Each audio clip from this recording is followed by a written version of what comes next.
Alright, let's talk about Alexander the Great, or as I like to call him, history's most successful midlife crisis, at age 20.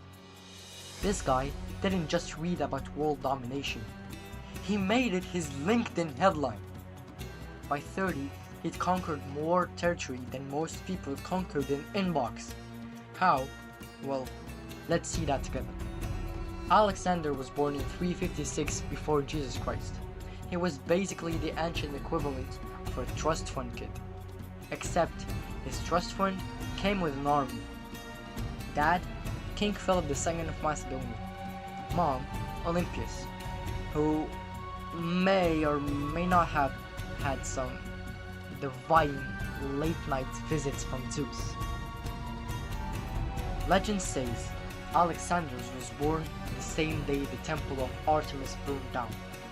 Coincidence? Probably, but try telling that to his biographers. They were already writing his fanfiction. While you were learning algebra from Mr. Johnson, 13-year-old Alexander was getting private lessons from Aristotle. Yes, that Aristotle. It's like having Einstein teach you physics. If Einstein also taught you how to stab people politely. At just 22, Alexander crossed into Persia against all advice. His first move, throwing a spear into their shore, saying, "I claim this land for me." That's not strategy. That's performance art at its finest. After crushing Persia, most generals would take a break.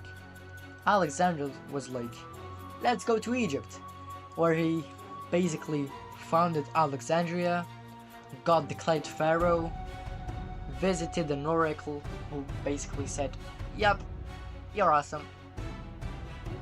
Then came India. His exhausted troops were like, "Alex, maybe we don't march into the unknown." Alexander? But what if we did though? After 10 years of non-stop conquering, even his soldiers had lemons. The mutiny finally made his turn back. History's first recorded case of "I'm not mad, just disappointed." At 32, surviving countless battles, Alexander died mysteriously in Babylon. Possible causes are poison, malaria, absolute refusal to take a single day off.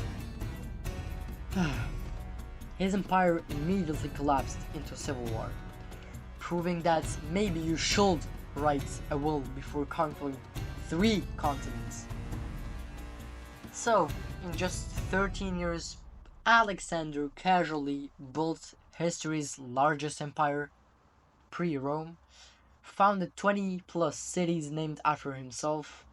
Moral of the story, ambition is good, but maybe hydrate sometimes.